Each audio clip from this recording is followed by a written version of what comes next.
அகில மீடியா நேயர்களுக்கு வணக்கம். இன்றைய உலகத்தின் முக்கிய செய்திகள். முதலில் தலைப்புச் செய்திகள். ஹார்முஸ் பாதுகாப்பு கண்ணிவெடிகளை அகற்றும் கப்பல்களை அனுப்பும் ஜெர்மனி. உக்ரைன் வான்பரப்பில் முதன்முறையாக ரஷ்ய ட்ரோன்களை சுட்டு வீழ்த்திய RAF. ஈரானின் உச்ச தலைவர் தொடர்பில் வெளியான பகீர் தகவல். ஸ்பெயின் விவகாரம், ட்ரம்பின் பழிவாங்கும் நகர்வை முறியடித்த நேட்டோ. போர் பதற்றம் குறையுமா? ட்ரம்ப் தூதர்கள் ஈரான் தரப்புடன் நேரடி பேச்சு. ஈரானில் மீண்டும் தொடங்கிய சர்வதேச விமான சேவை. அமைதி பேச்சுவார்த்தை தோல்வி அடைந்தால் ஹார்முஸில் தாக்குதல், அமெரிக்கா திட்டம். ஈரானின் ரகசிய ஆயுத கிடங்கு, அமெரிக்கா இஸ்ரேலுக்கு நேரடி எச்சரிக்கை. இஸ்ரேலுக்கு பேரிடி ஹிஸ்புல்லாவின் ஏவுகணை வீச்சில் வீழ்ந்த நவீன உளவு விமானம். AI வருகையால் வேலையிழந்த கோடிக்கணக்கான நபர்கள். தொடர்பான விரிவான செய்திகள். ஜேர்மன் கடற்படை கப்பல்களை மத்திய தரை கடலுக்கு அனுப்ப உள்ளதாக ஜெர்மனி பாதுகாப்புத்துறை அமைச்சர் போரிஸ் பிஸ்டோரியஸ் அறிவித்துள்ளார். ஹார்முஸ் நீரிணையில் சர்வதேச வர்த்தக கப்பல்களை பாதுகாக்கும் நடவடிக்கையில் ஜெர்மனி பங்கேற்க தயாராக இருப்பதாகவும் அவர் தெரிவித்துள்ளார். முக்கியமாக கடல் கண்ணிவெடிகளை அகற்றும் கப்பல்கள் படையில் இருக்கும் என்று தெரிவிக்கப்பட்டுள்ளது. இருப்பினும் கப்பல்கள் எப்போது புறப்படும் என எந்த தகவலும் இல்லை. பிஸ்டோரியஸ் அனுமதி கிடைத்தவுடன் ஹார்முஸ் நீரிணை பாதுகாப்பு நடவடிக்கைகளில் பங்கேற்க கப்பல்கள் தயாராக இருக்க வேண்டும். அதற்காகவே சில கப்பல்களை முன்கூட்டியே மத்திய தரை கடலுக்கு அனுப்புகின்றோம் என்று கூறியுள்ளார். இந்த நடவடிக்கை 2024 கவுதி தாக்குதல்களுக்கு எதிராக யூரோப்பிய ஒன்றியம் தொடங்கிய அஸ்பீட்ஸ் கடற்படை நடவடிக்கை போலவே வேகமாக முன்னெடுக்கப்பட உள்ளது. ஜெர்மனி அமெரிக்கா தலைமையிலான போரில் பங்கேற்கவில்லை என்றாலும் ஹார்முஸ் நீரினை பாதுகாக்க கனிவெடிகளை நீக்குதல் மற்றும் கண்காணிப்பு நடவடிக்கைகளில் பங்களிக்க உறுதியளித்துள்ளது. நேட்டோ ரோந்து பணியில் இருந்த RAF முதன்முறையாக உக்ரைன் வான்பரப்பில் பறந்த ரஷ்ய ட்ரோன்களை சுட்டு வீழ்த்தியுள்ளது. உக்ரைனில் உள்ள டானுப் நதிக்கரையில் அமைந்துள்ள துறைமுகங்கள் மீது விளாடிமிர் புடினின் படைகள் தாக்குதல் நடத்தின. அதனைத் தொடர்ந்து ருமேனியாவிலிருந்து 2 ராயல் ஏர்போர்ஸ் யூரோ ஃபைட்டர் விமானங்கள் அவசரமாக அனுப்பப்பட்டன. இந்த நிலையில் உக்ரைன் வான்பரப்பில் ரஷ்ய ட்ரோன்களை தாக்கி வீழ்த்தியதாக ருமேனிய தேசிய பாதுகாப்பு அமைச்சகம் தெரிவித்துள்ளது. இது தொடர்பாக வெளியிட்ட அறிக்கையில் ஏப்ரல் 25 சனிக்கிழமை காலை உக்ரைனில் உள்ள துல்சியா கவுண்டியில் ருமேனியாவுடனான ஆற்று எல்லைக்கு அருகில் பொதுமக்கள் மற்றும் உட்கட்டமைப்பு இலக்குகள் மீது ரஷ்ய படைகள் ட்ரோன் தாக்குதல்களை மீண்டும் தொடங்கின என கூறப்பட்டுள்ளது. உக்ரைன் மீது ரஷ்யா நடத்திய கொடூரமான இரவு நேர தாக்குதல்களால் ருமேனியா மற்றும் போலந்து ஆகிய 2 நாடுகளில் இருந்தும் நேட்டோ போர் விமானங்களை அவசரமாக அனுப்ப வேண்டிய கட்டாயம் ஏற்பட்ட நிலையில் இது நிகழ்ந்துள்ளது. ஈரானின் உச்ச தலைவர் மொஜ்தபா ஹமேனி கடுமையான காயங்களுக்கு உள்ளாகி இருப்பதாகவும் போரில் சேதமடைந்த முகத்திற்கு சத்திர சிகிச்சை செய்ய வேண்டிய நிலையில் இருப்பதாகவும் அமெரிக்க பத்திரிகையான வெளிநாட்டு ஊடகம் ஒன்று செய்தி வெளியிட்டுள்ளதாக தகவல் வெளியாகியுள்ளது. ஈரான் மீது அமெரிக்கா இஸ்ரேல் கூட்டு வான்படைகள் தாக்குதல் நடத்தின. இதில் அப்போது ஈரான் உச்ச தலைவராக இருந்த அயதுல்லா அலி ஹமேனி கொல்லப்பட்டார். இதையடுத்து அந்நாட்டின் உச்ச தலைவராக அவரது மகன் மொஜ்தபா ஹமேனி தேர்வு செய்யப்பட்டார். அவரும் பிப்ரவரி 28 நடந்த தாக்குதலில் படுகாயமடைந்ததாக கூறப்பட்டது. இருப்பினும் மொஜ்தபா குறித்த தகவல்கள் ரகசியமாகவே வைக்கப்பட்டுள்ளன. இந்நிலையில் அவரின் தற்போதைய நிலை மற்றும் ஆட்சியில் மொஜ்தபாவின் பங்கு குறித்து அமெரிக்க பத்திரிகை செய்தி வெளியிட்டுள்ளது.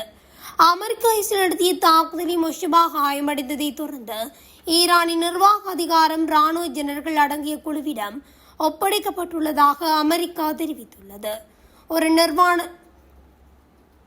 நிறுவனத்தின் நிர்வாக இயக்குநரின் செயல்பாடு போலவே இந்த குழுவின் பணிகள் இருக்கிறது. போர் உள்ளிட்ட அனைத்து முக்கிய முடிவுகளையும் இந்த குழுவை எடுக்கிறதாகவும் தெரிவிக்கப்படுகின்றது. ஈரான் போர் குறித்த ஸ்பெயினின் நிலைப்பாட்டுக்காக நேட்டோ அமைப்பில் இருந்து அமெரிக்கா ஸ்பெயினை இடைநீக்கம் செய்ய முற்படலாம் என்ற நிலை முறியடிக்கப்பட்டுள்ளது. இந்த இராணுவ கூட்டணியிலிருந்து உறுப்பு நாடுகளை இடைநீக்கம் செய்யவோ அல்லது வெளியேற்றவோ எவ்வித விதியுமில்லை என்று நேட்டோ தெரிவித்துள்ளது. அமெரிக்காவின் நடவடிக்கைகளுக்கு ஆதரவளிக்க தவறியதாக தாங்கள் கருதிய நட்பு நாடுகளை அமெரிக்கா தண்டிப்பதற்கான நடவடிக்கைகளை பென்டகன் பரிந்துரைத்தது இருந்தது என்ற தகவல் கசிந்துள்ளது.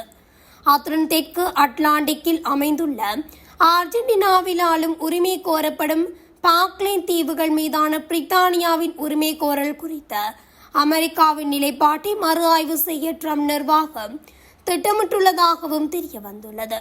இந்த நிலையில் நேட்டோ உறுப்புரிமையை இடைநீக்கம் செய்வதற்கோ அல்லது வெளியேற்றுவதற்கோ அதன் ஸ்தாபக ஒப்பந்தத்தில் எந்தவொரு விதியும் குறிப்பிடப்படவில்லை. மேலும் நேட்டோவிலிருந்து தங்களின் உறுப்புரிமையின் இடைநீக்கம் செய்ய வாய்ப்பில்லை என்று ஸ்பெயின் குறிப்பிட்டுள்ளது. இதனிடையே பென்டகன் பத்திரிகை செயலாளர் கிங்ஸ்லி வில்சன் தெரிவிக்கையில், அமெரிக்கா தனது நேட்டோ கூட்டாளிகளுக்காக அனைத்தையும் செய்த போதிலும் அவர்கள் எங்களுக்காக உடன் இருக்கவில்லை என்றார். பிப்ரவரி 28 அன்று அமெரிக்காவும் இஸ்ரேலும் ஈரான் மீது தாக்குதல் நடத்திய பின்னர் நேட்டோ கூட்டணி நாடுகள் ஆதரவளிக்க தயக்கம் காட்டுவதாக அமெரிக்க ஜனாதிபதி டொனால்ட் ட்ரம்ப் தொடர்ந்து விமர்சித்துள்ளார். ஈரான் மீதான தாக்குதல்களுக்காக தங்களது பிரதேசத்தில் உள்ள விமான தளங்களை பயன்படுத்த ஸ்பெயின் அனுமதி மறுத்தது. இந்த நிலையில் ஸ்பெயின் பிரதமர் பெட்ரோ சான்சஸ் செய்தியாளர்களிடம் தெரிவிக்கையில், நாங்கள் இந்த விடயத்தில் அமெரிக்க அரசாங்கத்தால் எடுக்கப்பட்ட அதிகாரப்பூர்வ ஆவணங்கள் மற்றும் அதிகாரப்பூர்வ நிலைப்பாடுகளுடன் செயலாற்றுவோம். கசிந்த மின் அஞ்சல்களால் அல்ல என்றார். அது மட்டுமின்றி ஸ்பெயின் தனது நட்பு நாடுகளுடன் முழுமையான ஒத்துழைப்பை ஆதரிக்கும் என்றும், ஆனால் எப்போதும் சர்வதேச சட்டத்தின் வரம்புக்குள்ளே அது அமைந்திருக்கும் என்றும் குறிப்பிட்டுள்ளார். ஈரானில் நிலவும் பதற்றத்தை தணிக்கவும் போர் நிறுத்தத்தை பலப்படுத்தவும் அமெரிக்க ஜனாதிபதி டொனால்ட் ட்ரம்பின் விசேட தூதுவர் ஸ்டீவ் விட்காப் மற்றும் ட்ரம்பின் மருமகன் ஜாரெட் குஷ்னர் ஆகியோர் பாகிஸ்தான் தலைநகர் இஸ்லாமாபாத்திற்கு பயணம் மேற்கொள்ளவுள்ளனர். அங்கு அவர்கள் ஈரானிய வெளியுறவு அமைச்சர் அப்பாஸ் அராக்சியை சந்தித்து பேச்சுவார்த்தை நடத்தவுள்ளனர். அராக்சி ஏற்கனவே இஸ்லாமாபாத்திற்கு புறப்பட்டு சென்றுள்ளதை உறுதிப்படுத்தியுள்ளார். இதுகுறித்து வெள்ளை மாளிகையின் ஊடக செயலாளர் லேவிட் தெரிவித்துள்ளதாவது, ஈரானிய தரப்பினர் நேரில் சந்தித்து பேச விரும்புவதால் அவர்களுக்கு ஒரு சந்தர்ப்பத்தை வழங்கும் நோக்கில் ஜனாதிபதி ட்ரம்ப் இந்த தூதுக்குழுவை அனுப்பியுள்ளார். ராஜதந்திரத்திற்கு எப்போதும் ஒரு வாய்ப்பை வழங்க ஜனாதிபதி தயாராக இருக்கின்றார் என்று லேவிட் குறிப்பிட்டுள்ளார். இந்த பேச்சுவார்த்தையில் சாதகமான முடிவுகள் எட்டப்படும் என அமெரிக்கா நம்புகிறது. தேவைப்பட்டால் அமெரிக்க துணை ஜனாதிபதியையும் பாகிஸ்தானுக்கு அனுப்ப தயாராக இருப்பதாகவும் அவர் மேலும் தெரிவித்துள்ளார். ஈரான் தலைநகர் தெஹ்ரானில் அமைந்துள்ள இமாம் ஹமேனி சர்வதேச விமான நிலையம் இன்று காலை சில சர்வதேச விமான சேவைகளை மீண்டும் தொடங்கியுள்ளது. சவுதி அரேபியாவின் மதீனா, ஓமானின் மஸ்கட் மற்றும் துருக்கி இஸ்தான்புல் உள்ளிட்ட மத்திய கிழக்கு நாடுகளின் நகரங்களுக்கு முதல் விமானங்கள் புறப்பட்டதாக ஈரானிய ஊடகங்கள் தெரிவிக்கின்றன. பிப்ரவரி 28 அன்று அமெரிக்கா மற்றும் இஸ்ரேலுடனான போர் தொடங்கியதிலிருந்து ஈரானிய வான்வழி பெரும்பாலும் மூடப்பட்டே இருந்தது. பயணிகள் விமான சேவைகள் கிட்டத்தட்ட 2 மாதங்களாக இடைநிறுத்தப்பட்டுள்ளன. ஏப்ரல் 8 அன்று அமெரிக்காவும் ஈரானும் நிபந்தனைக்குட்பட்ட 2 வார கால போர் நிறுத்தத்திற்கு ஒப்புக்கொண்டதாக பாகிஸ்தான் தெரிவித்தது.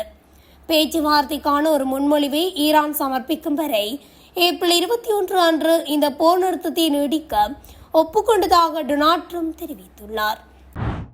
ஈரானுடனான அமைதி பேச்சுவார்த்தை தோல்வியடைந்தால் ஹார்முஸ் நீரிணையில் தாக்குதல் நடத்த அமெரிக்கா ராணுவம் திட்டமிட்டுள்ளது.